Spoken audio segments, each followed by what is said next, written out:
Bonjour, bonsoir, bienvenue dans cette nouvelle émission de Critflix. Alors cette semaine c'est une émission un petit peu plus courte, vous l'a préparée à l'avance parce qu'on n'est pas vraiment là. D'habitude on est toujours en cohésion avec l'actualité, on essaie peut-être à 2-3 jours de la diffusion de l'émission d'être vraiment au cœur de l'actualité. Là cette fois-ci on est un petit peu en retrait, mais on va quand même vous parler de 2-3 news qui nous ont tapé dans l'œil, surtout toi David, et il n'y aura pas de sujet principal, c'est une émission un petit peu plus courte, mais ça vous permet d'avoir une émission surtout toutes les semaines, et comme ça on se retrouve la semaine prochaine avec une émission un petit peu plus complète. Mais en tout cas, David, cette semaine, tu vas nous parler de trucs, et tu me les as envoyés, et du coup, je suis en train de les chercher à l'instant pour essayer de savoir ce que c'est.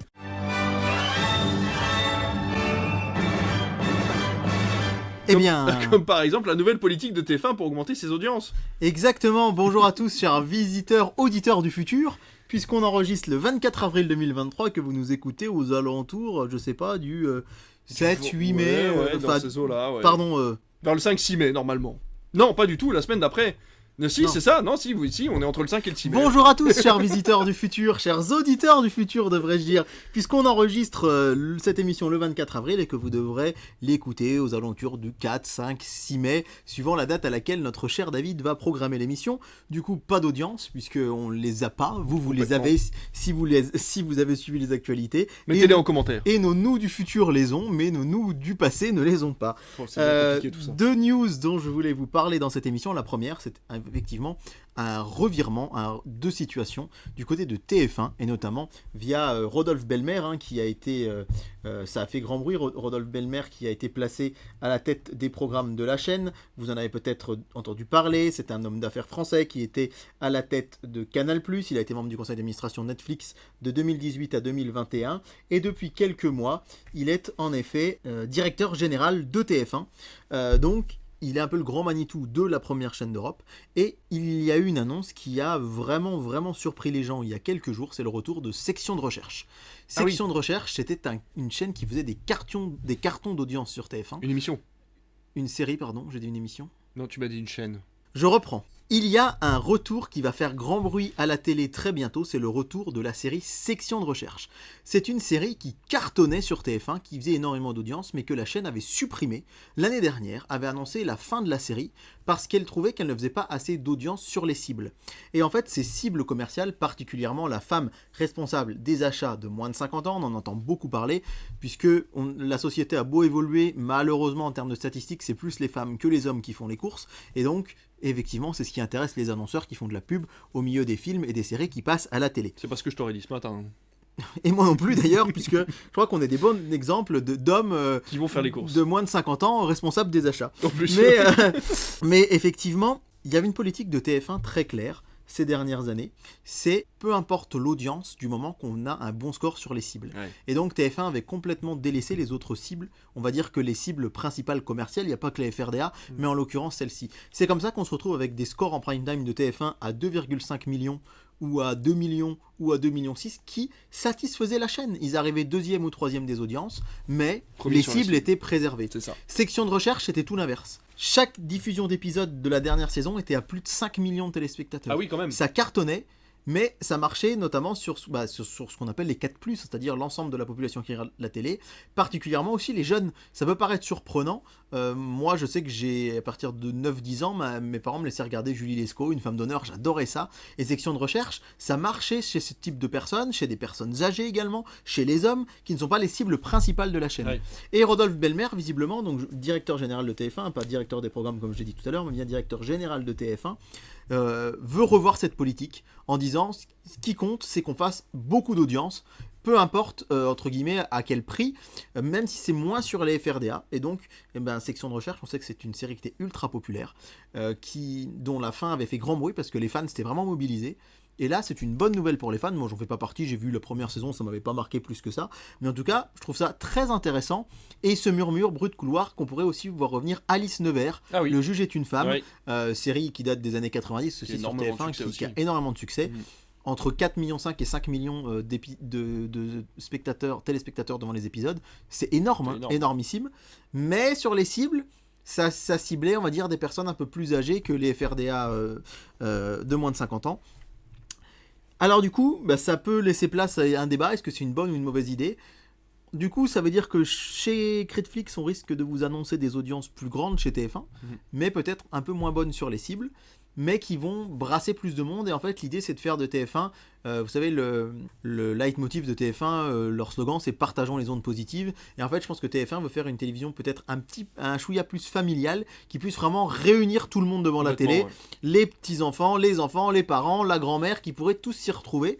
Donc c'est assez intéressant. C'est vrai qu'on va voir ce que ça va donner aussi sur le cinéma, puisque par exemple Jumanji, 2,7 millions de téléspectateurs le dimanche de Pâques, c'est très très bas, ça avait fait plus de 6 millions la dernière fois, mais sur les cibles ils étaient très performants. Donc est-ce qu'ils vont plus s'axer sur d'autres types de programmes? Affaire à suivre. En tout cas je trouvais que c'est une information très intéressante, parce que ça va complètement modifier la politique de la chaîne qui était très axée sur les FRDA ces derniers temps. Surtout que tu me dis que ce monsieur a travaillé chez Canal+, qu'il a été actionnaire chez Netflix, donc il a déjà les codes un peu plus modernes, on va dire, des chaînes, et puis savoir aussi que peut-être qu'il sent venir le coup et que la FRDA va être quelque chose peut-être d'obsolète d'ici 4 à 5 ans, c'est-à-dire le temps de relancer la série, voilà, de refaire des nouveaux épisodes, etc. Donc on sent tout doucement une tendance, hein, comme toi et moi, voilà, de sentir que cette FRDA est en train de changer tout doucement. Est-ce que voilà, lui est en train de le sentir venir et que ça vaut le coup de transformer la chaîne? Effectivement, hein, on a dit qu'il était chez Canal+, il est le président du festival Sérimania, il est toujours le président du festival. C'est quelqu'un qui sent bien le monde des médias. Alors beaucoup de gens sont critiques à son égard en disant que effectivement c'est un homme d'affaires. C'est un homme d'affaires, et puis surtout il n'a jamais été vraiment numéro 1 finalement. Il était directeur de la stratégie de développement chez Canal+, il était directeur marketing, il est nommé directeur général du groupe en 2012, mais il est retiré, on lui enlève en 2015, il va se retrouver chez le comité d'orientation stratégique de France Télévisions, il a un peu passé partout. Et là, c'est vrai que ça fait un peu grincer des dents. On se dit oui, mais c'est peut-être pas la politique de la chaîne. Qu'est-ce que ça va être très concrètement dans les années à venir? En tout cas, moi, je trouve ça assez intéressant. Et vraiment, on va voir ce que ça va donner. Affaire à suivre. Mais effectivement, c'est un gros pari. Bah tant mieux, je trouve ça. Chez nous, ça nous fait des news en plus, donc du coup on est content. Ouais, c'est clair. Donc dans tous les cas, le changement souvent ça a du bon, surtout en ce moment. Donc voilà, on vous tient au courant. Et puis alors niveau changement, là, je sais pas si ça en est ou pas, mais tu vas nous parler de la Fnac et de la fabrication des Blu-ray. Ouais, alors c'est quelque chose que je trouve très chouette. Je tiens à dire que c'est pas du tout du placement de produit. Fnac nous a pas demandé de faire cette news, vraiment pas. Mais j'ai eu un Sinon on aurait chacun notre micro. Exactement, ouais. Mais là j'ai eu un vrai coup de cœur pour cette opération qu'a lancée la Fnac le 24 mars dernier. Ça date un petit peu. Ça va aller jusqu'au 24 mai, donc c'est pour ça que je voulais vous en parler quand même avant la fin de l'opération. L'idée qu'a eu la Fnac, c'est de proposer des DVD et des Blu-ray sur demande. C'est-à-dire que la Fnac a choisi des titres qui n'ont jamais été édités en France, en DVD ou en Blu-ray, ou des titres qui ont été édités mais qui sont complètement disparus du marché, qui ne sont plus fabriqués. Et dans cette phase, donc, qui a commencé le 24 mars jusqu'au 24 mai, vous pouvez précommander ces Blu-ray. Les Blu-ray sont au prix de 15 € et les DVD au prix de 10 €. Ce qui n'est pas très cher. Ce qui n'est pas très cher. Et il y a aussi des coffrets qui sont plus chers, mais là c'est autre chose. Vous précommandez donc depuis le 24 mars ces titres. Le 24 mai, ils vont regarder le nombre de précommandes qu'ils ont. S'ils ont assez de précommandes, ils sortent et ils fabriquent le Blu-ray. Par titre. S'ils en ont pas assez, ils ne le sortent pas. Et ensuite, ils ont 2 mois pour le fabriquer. Et ils sont expédiés chez vous le 24 juillet. Et c'est seulement le 24 juillet que vous payez votre Blu-ray. Est-ce qu'on a accès aux chiffres de précommande en tant qu'acheteur? Et non, on n'a pas accès aux chiffres de précommande en tant qu'acheteur. C'est ça qui fait un petit peu, effectivement, qu'on ne sait pas trop ce que ça va donner. C'est un peu la surprise, quoi. C'est un peu la surprise. On ne sait pas où est la jauge. Est-ce que c'est, moi j'en ai aucune idée, est-ce que c'est à 100 Blu-ray ou est-ce que c'est à 10 000 Blu-ray? Je ne sais pas. Toujours est-il que je trouve l'idée vraiment cool, parce que on va faire un petit, si tu veux bien, un petit panorama des titres qui sont proposés, mais c'est quand même l'occasion de redonner une seconde vie à des films, sachant que le format physique actuellement, c'est très compliqué, on sait qu'il s'en vend beaucoup moins.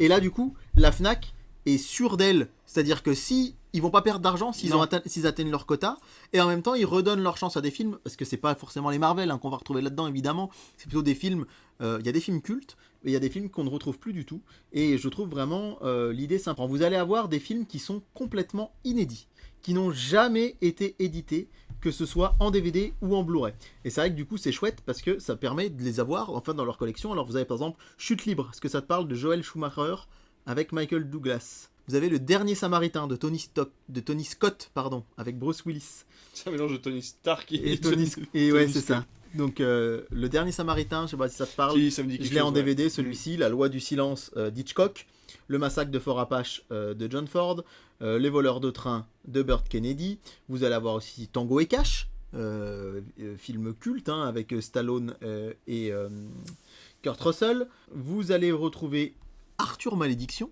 Il n'est jamais sorti en Eh Blu-ray. ben oui. Ils n'ont pas prévu commencer loin par hasard. Dans cette offre-là, il y a Rêve d'Akira Kurosawa. Ah oui, d'accord. Aussi, ça Il c'est y a vraiment de chouette. tout en fait. Hein. Before Sunrise, Before Sunset de Richard Linklater, Le Grand Sommeil de Ward Hawks, Contact de Robert Zemeckis, Le Père de la mariée de Vincente Minnelli, Le Convoi sauvage de Richard Sarafian, Les Associés de Ridley Scott. Vous allez retrouver aussi, donc dans ces films qui ne sont jamais sortis en Blu-ray, et c'est d'ailleurs un petit peu surprenant parce qu'il y a également des films d'animation, puisque vous allez retrouver Jimmy Neutron, un garçon génial, Ok. le film Les Razmoquettes, Ah oui. et puis des films classiques français, on va dire, comme Le Mal du siècle de Claude Berry, La première fois également de Claude Berry, Un moment d'égarement de Claude Berry, Je vous aime de Claude Berry, vous aurez compris toute une collection de Claude Berry, et ça c'est dans les... Il y a Vivo aussi qui est un film d'animation, et ça c'est dans la partie donc film jamais édité en Blu-ray. Maintenant, dans la partie réédition, vous avez La poursuite infernale de John Ford en Blu-ray, My Lord's Crossing en DVD de Joel et Ethan Cohen. Ça, c'est donc pour les rééditions, encore une fois. Vous allez retrouver un film de Louis de Funès qui s'appelle Sur un arbre perché, dans lequel il tombe avec sa voiture décapotable sur un arbre, il reste coincé sur un arbre tout le long. L'assassinat de Trotsky de Joseph Louzet, qui est un grand classique aussi du cinéma. Les Belles Bacchantes, un de Funès également. La réédition de Paul en Blu-ray, ce film avec un alien Oui. qui était complètement... Il n'était plus édité, plus fabriqué du tout. Vous allez également, le temps que mon petit menu déroulant de Fnac apparaisse, retrouver Les Nerfs à vif de Jack Lee Thompson, qui est quand même un film culte, qui va être réédité. Le temps d'un week-end avec Al Pacino, La sanction. Vous allez avoir Sunshine de Danny Boyle également, qui était dans une édition Blu-ray VIP. C'était vraiment les tout premiers Blu-ray qui ont été fabriqués. Et pour info, visiblement, la Fnac refait le visuel à l'identique, tel qu'il était à l'époque. Roméo et Juliette de Baz Luhrmann, Patton de Schaffner, enfin bref, Signe de Night Shyamalan, Tu n'as jamais eu de sortie Blu-ray. c'est dans les rééditions, qui est sorti c'est en dans les Blu-ray mais rééditions. qui est actuellement introuvable. Voilà, je sais pas ce que tu en penses, mais moi je trouve l'idée vraiment chouette. C'est dire que ben voilà, vous pouvez avoir vos Blu-ray, mais à condition qu'ils soient suffisamment vendus. Alors, je suis vraiment fan de l'idée. Je trouve ça vraiment cool. C'est vraiment ce côté participatif. Voilà, on en a assez, on les fait. Comme ça, personne ne perd de l'argent. Il y a une petite déception, effectivement, s'il n'y a pas assez de précommande pour la personne qui n'aura pas son Blu-ray. Donc, c'est vrai qu'avoir peut-être le nombre de Blu-ray avant la fabrication, ça serait sympa. Parce que comme ça, tu peux inciter tes copains à dire bon, bah regarde, il en reste 10, il en reste 20 Ouais. avant qu'on les édite. Il faudrait peut-être qu'on se bouge un peu les fesses pour essayer de pouvoir le voir, quoi. Après, je pense qu'ils ont peur que si certains voient le taux dépasser, ils se ruent dessus, et si certains voient que le taux est trop bas, du Ils coup, n'y aillent ils pas. n'y aillent pas du tout. C'est vrai. Là, du coup, il y a ce côté-là c'est vrai, qui est un petit peu opaque.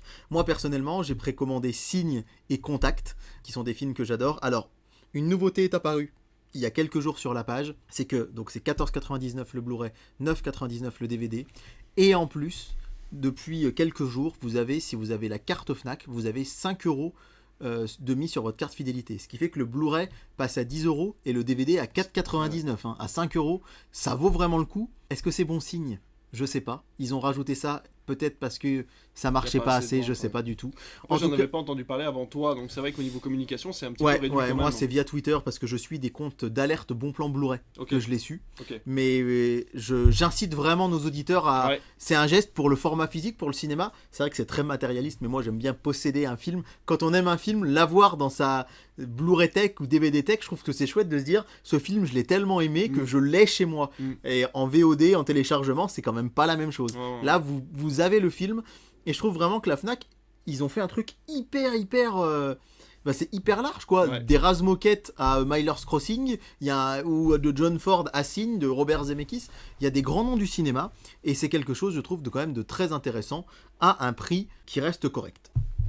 Alors, petite question tout de même, mon cher David, c'est que est-ce qu'il y a des informations sur la qualité du film au niveau du Blu-ray? Est-ce qu'il a été remasterisé? Est-ce que c'est du 1080p? Alors c'est du Blu-ray, c'est pas du Blu-ray 4K. D'accord. Déjà Déjà, on c'est s'en pour doutait le un peu. DVD, mais Ouais. c'est de la qualité d'image classique. Ok. Alors pour les rééditions telles qu'elles étaient à l'époque, ils refont le Blu-ray à l'identique. Ok. Maintenant, on peut imaginer que les nouvelles éditions sont peut-être un petit peu plus soignées. Mais en tout cas, voilà, moi je trouve ça vraiment chouette. Et j'en ai précommandé 2. Je me tâte à peut-être les Razmoket. J'adorais la série quand j'étais petit, j'ai jamais vu le film, pourquoi pas, pour continuer à soutenir la démarche en fait, ou un ou deux Claude Berry aussi, qui est un réalisateur que j'aime bien. Je suis vraiment très attaché à ce format physique et je trouve que c'est vraiment quelque chose à saluer. Ouais, je suis complètement d'accord avec toi. Avant d'attaquer le format physique, on va attaquer le format télévisuel et tu vas nous parler du programme du coup de la semaine à venir Du 6 mai, spectateurs. Du samedi 6 mai au vendredi 12 mai, donc c'est vrai que ça nous prolonge très loin pour nous, hein. C'est dans presque 3 semaines à l'heure où on enregistre l'émission, mais néanmoins on a le programme. Et on peut remercier programme Téléprogramme 2 semaines, c'est un programme télé que je n'ai jamais acheté, avec une grosse coquille en couverture, puisqu'ils annoncent les Baudins sur TF1, alors que c'est sur M6, on vous en avait parlé il y a quelques temps. Bref, nous commençons samedi 6 mai, pour vous dire que malheureusement pas beaucoup de cinéma à la télé, si ce n'est Frogger, toujours sur Gulli. J'ai pas vu la première émission, mais je vais essayer de voir ça en replay, parce que ça doit être assez marrant. Et donc, il va falloir se tourner vers RTL9, qui le lendemain de Green Lantern, vous le savez si vous avez écouté l'émission la semaine dernière, hein, ça remonte. Pour nous, c'était il y a un quart d'heure, mais pour vous, c'est beaucoup plus vieux. Et bien, le lendemain, il y a À la poursuite d'Octobre Rouge, un grand classique dont je voulais vous parler parce qu'il n'y a pas beaucoup de cinéma à la télé ce soir-là. Exactement. Dimanche 7 mai, ça y est, on y est, duel du dimanche soir. Vous avez sans doute les audiences, vous savez si le film inédit de TF1 s'est fait battre ou pas par France 2 et son médecin de campagne. En tout cas sur TF1, on reste dans l'association cinéma-télé dans le sens gagnant-gagnant avec Les Gardiens de la Galaxie 2. Il fallait s'y attendre plus ou moins. Sûr. Mais c'est vrai que c'est quelque chose qu'on attendait, mais qui... Je trouve que c'est une bonne nouvelle parce que... Alors certes, il repasse pas le premier, mais en même temps, pour Les Gardiens de la Galaxie 3, j'imagine que comme souvent, il faudrait avoir vu 15 films. Donc on peut pas tous les revoir, mais au moins le 2. Je pense que c'est une initiative à saluer. Ça pourra inciter les gens à aller voir le 3 en salle, donc ça peut être du gagnant-gagnant télé-ciné. Tant mieux. Et France 2 qui nous fait son dimanche de Pâques avec Le Cornio. Grand classique de Funès-Bourvil. La Folie des Grandeurs a terminé premier pour Pâques le dimanche 9 avril dernier. Donc là, c'est La Folie des Grandeurs qui va gagner entre les Gardiens de la Galaxie 2. Pardon, c'est Le Cornio qui va gagner entre Le Cornio et les Gardiens de la Galaxie. À mon avis, quand même, Le Cornio, ces dernières diffusions étaient toutes à plus de 5 millions. Mais les Gardiens de la Galaxie, pour le coup, là aussi, ils n'ont pas fait exprès. Mais on a vraiment une opposition on va dire très forte entre les deux programmes qui font que chacun trouvera sa came, je pense. Sur Canal+, 21h30, le Grand Prix de Formule 1 de Miami en direct, puisque c'est vrai que c'est chouette quand les courses sont en Amérique du Nord ou du Sud ou centrale, donc en Amérique tout court, elles sont en prime time sur Canal et ça fait toujours des très grosses audiences, donc ce sera à scruter. Ça peut aussi enlever du score, notamment au public des Gardiens de la Galaxie. On sait que la Formule 1 est un public de plus en plus jeune, de plus en plus féminin, qui est aussi le public qui peut aimer regarder des blockbusters, donc ça peut éventuellement enlever du monde. Sur M6, un zone interdite consacrée aux zoos de Beauval, parce que j'y étais cette semaine et que j'adore ce parc. Tu es allé à Beauval, moi j'y suis allé l'année dernière. Je suis allé à Beauval mercredi, voilà. Et j'aime beaucoup ce zoo, donc c'est l'occasion... La vie privée de David et David. Exactement. Mais c'est quand même assez intéressant, n'est-ce pas? L'Express du colonel Von Ryan sur Arte. Alors là, pour le coup, c'est un film de Mark Robson de 1965 avec Frank Sinatra. Autant vous dire que c'est pointu. Pas de film sur C8 qui va diffuser une journée de top 14 de rugby. Canal+ a les droits et il diffuse de temps en temps des matchs en clair. Donc ce sera ce soir-là face à la Formule 1 sur Canal qui sera elle encryptée, j'ai oublié de le dire, puisque Canal+ diffuse de temps en temps des grands prix en clair, mais ce ne sera pas le cas de celui-ci. W9, le discours d'un roi, le film oscarisé de Tom Hooper en 2010 avec Colin Firth. C'est pas mal. Alors que TFX diffusera Les Trois Frères, des Inconnus. Ça devrait faire sûrement, peut-être pas le million, parce que sur TFX c'est très rare, mais ça devrait flirter avec plusieurs centaines de millions de téléspectateurs. Tandis que Sister diffusera Pearl Harbor, classique du film de guerre, on peut dire. Et encore chapeau à nos amis de chez TF1 qui vont diffuser un second film le dimanche soir, puisque après les Gardiens de la Galaxie 2, ce sera Kong Skull Island, on vous en a parlé dans l'émission de la semaine dernière avec ma news consacrée au Monsterverse. Et bien Kong Skull Island sur TF1, 23h40. Alors attention, hein, ça va pas vous faire coucher très tôt puisque le film fait fait 2 heures tout pile, donc faut vous attendre à une fin vers quand même 2h moins 20 du matin. Film de Jordan Von Roberts avec Tom Hiddleston, Samuel L. Jackson, Brie Larson notamment. C'est le deuxième film de la saga du Monsterverse, donc une soirée très très blockbuster, hein, avec à 21h10 les Gardiens de la Galaxie 2, puis à 23h40 Kong Skull Island. Voilà pour notre programme du dimanche 7 mai. Lundi 8 mai, jour férié, film l'après-midi. Mais que va diffuser TF1, David, le lundi 8 mai à 14h? Oh bah les Gardiens de la Galaxie 2. Oh là là, mais t'as fait la chronique à ma place. Dis donc. Ouais, alors une fois c'est marrant, 2 fois on se dit tiens, Ouais. il retente le coup. Là, je préférais pour le coup le lundi de Pâques avec Wonder Woman 84 qui avait été diffusé Ouais. 3-4 semaines avant. Ouais. Mais bon, si vous avez C'est vrai que regardé le 2 Grand semaines de Prix, suite. ouais, c'est Mais sympa, c'est sympa l'après-midi et puis ça va faire ses Ouais. audiences et ça va pas leur coûter cher à rediffuser. C'est ça. Mais t'avais eu le nez avec Jumanji quand on avait vu le succès, tu t'es dit ils vont forcément Ouais. le refaire Ouais. et là forcément. Et ils- forcément, voilà. ils le refont, donc voilà. Canal+, la journée cinéma, c'est 9h40, Jack Mimoun et le secret de Valverde. Ouais. 11h25, Jurassic World, le monde d'après. 13h45, Thor, Love and Thunder. Et 15h40, Doctor Strange, in the Multiverse of Madness. Oh, Ça fait un sacré après-midi Ouais. cinéma. complètement.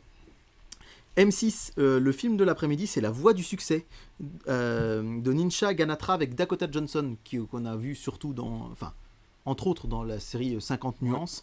Et c'est aussi c'est un film musical qui date de 2020, qui a eu un tout petit succès. D'accord. Mais pour le coup, c'est de l'inédit à la télé.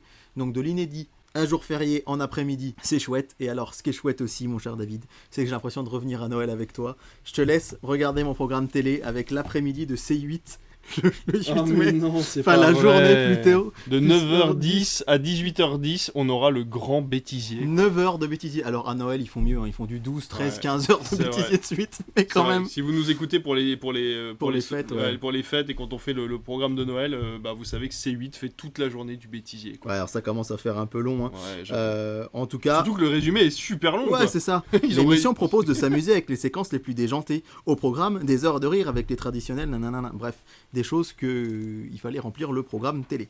Donc ça, c'est l'après-midi. La Voix du succès, donc sur M6. Encore une fois, j'insiste sur le fait que c'est de l'inédit et ça, c'est vraiment trop cool en après-midi. Donc, n'hésitez pas à y jeter un œil. Il y a aussi 7 heures de Grey's Anatomy l'après-midi sur TF1 série film. Décidément, les jours fériés, c'est trop bien. On pourrait en C'est vrai parler que c'est pendant chouette. des heures, il y a Ouais, tout et j'avoue. n'importe quoi.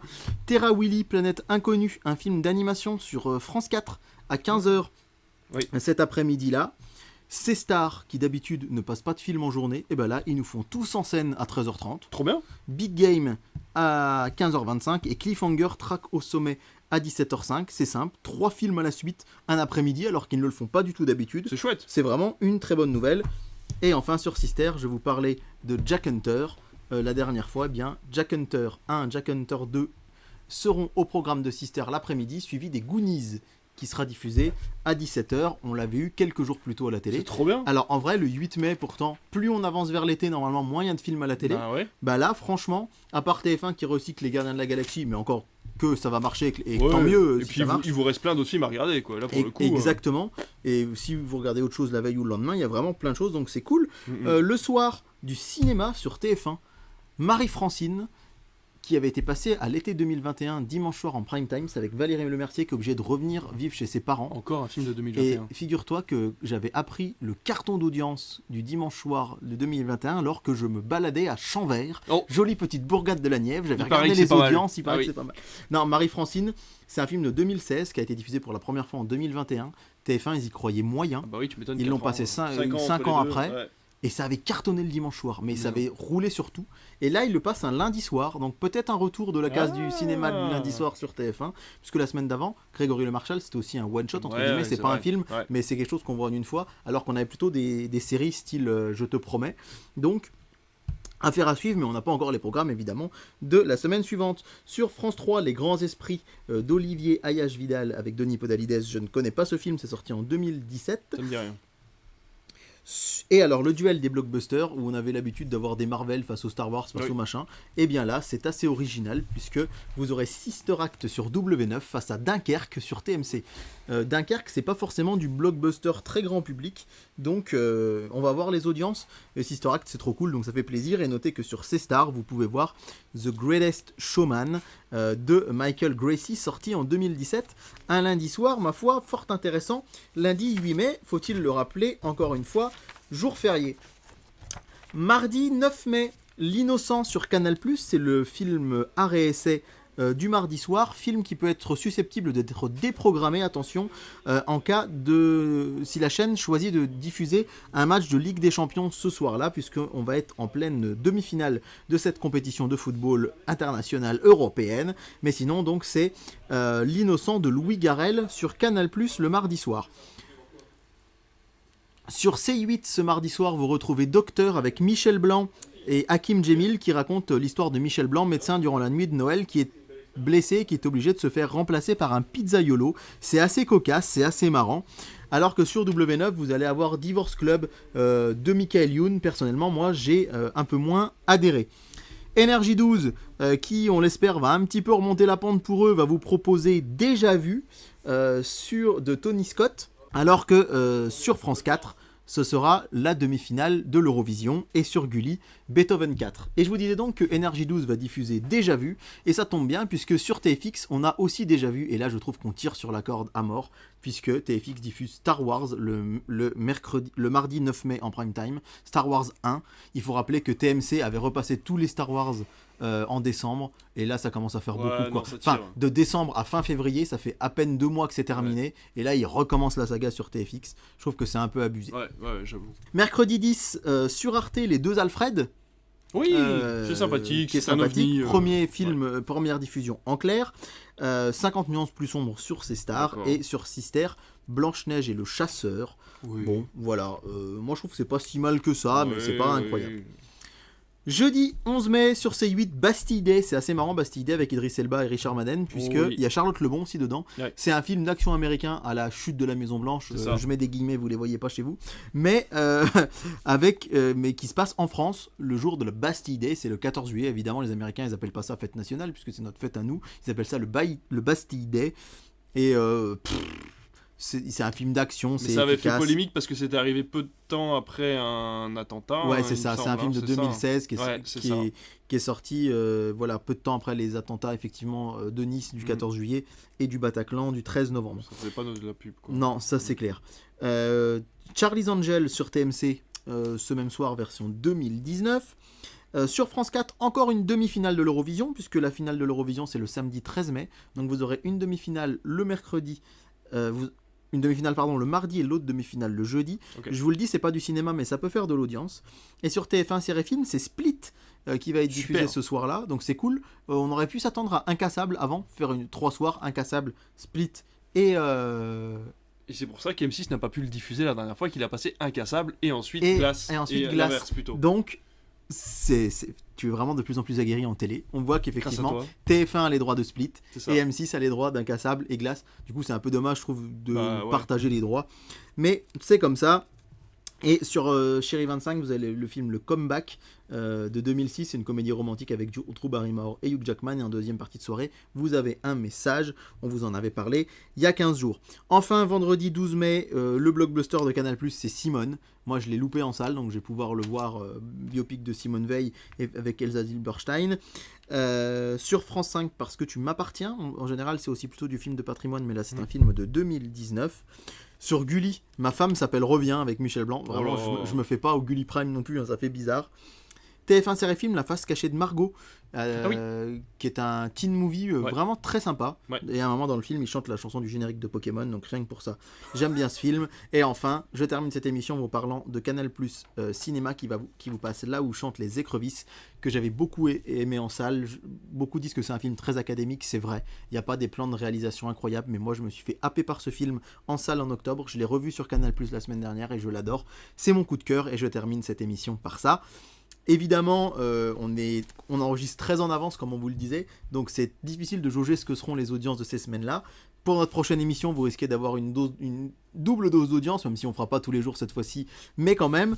En tout cas, un programme très très alléchant et surtout un chouette 8 mai. Et ça fait plaisir de voir un jour férié très investi par le cinéma. Et encore une fois, le duel de ce soir-là, du lundi soir, entre Sister Act et Dunkerque, pour le coup, ça nous change des sempiternels Marvel face aux flics de Beverly Hills qu'on avait le droit ces dernières semaines. Donc c'est assez original. Je trouve vraiment que là, que ce soit l'émission dernière ou celle-ci, on a 2 très belles semaines de télé. Et au printemps, début de l'été, normalement c'est rarissime. Donc merci les chaînes de télé de placer autant de cinéma en prime time, c'est vraiment trop cool. Surtout que tu l'avais senti venir, puisqu'on avait parlé du petit programme de cinéma qui avait eu lieu pour le lundi de Pâques. Ouais. Et là finalement il se rattrape pendant le 1er 8 mai, donc finalement c'était quasiment logique quoi, qu'on en arrive là. Quoi. Et c'est ça, les prochaines émissions, on va vous parler du pont de l'Ascension. Ouais. Et celle d'après, il y aura du lundi de Pentecôte. Les jours fériés, ça n'arrête pas. D'autant que les années précédentes, le 1er mai et le 8 mai étant des dimanches, ça avait donné place à rien du tout. Et là, on voit que le fait que ce soit des lundis, les chaînes savent que même s'il fait beau, il y a des gens qui vont être chez eux. Ouais. Il suffit qu'il pleuve, ou il suffit que les gens s'ennuient, ou qu'ils n'aient pas envie de sortir de chez eux. Sacré programme. Et ces jours-là, les chaînes de télé continuent à faire plus d'audience que les plateformes. C'est à noter. Hein. Ouais. On croit toujours que... on estime entre 1 et 2 millions par soir les gens qui regardent les plateformes. C'est pas mal, mais on est autour de, alors ça dépend des soirs, mais entre 12, 15, 16 millions de gens qui regardent la télé. Donc ça reste quand même, la télé reste quand même une manière de voir du cinéma qui est très très très populaire et la première manière de voir du cinéma en France. C'est ça, complètement. Et ben voilà, on arrive à la fin de cette toute petite émission qui vous aura servi de transition, complètement, qui vous a servi de transition pendant qu'on n'est pas là. Enfin, on est là, mais on sera pas là au moment où vous nous écoutez parce qu'on sera pas dans le coin. Mais on vous prépare une émission forcément la semaine prochaine pour vous, dans 2 semaines pour nous, et on reviendra avec un sujet principal, des news ciné-média, et bien sûr toujours la chronique télévision et double dose d'audience, comme tu le disais. On va peut-être essayer de faire le tri, histoire de peut-être pas. Évidemment, oui, il y aura que quelques soirs. C'est ça. Mais voilà, en tout cas, merci beaucoup de nous avoir écoutés. Comme d'habitude, essayez de commenter, essayez de vous abonner surtout pour essayer d'avoir toutes les notifications quand vous sort une nouvelle émission. Et puis voilà, soutenez-nous comme d'habitude. Merci beaucoup et à très bientôt. À très vite.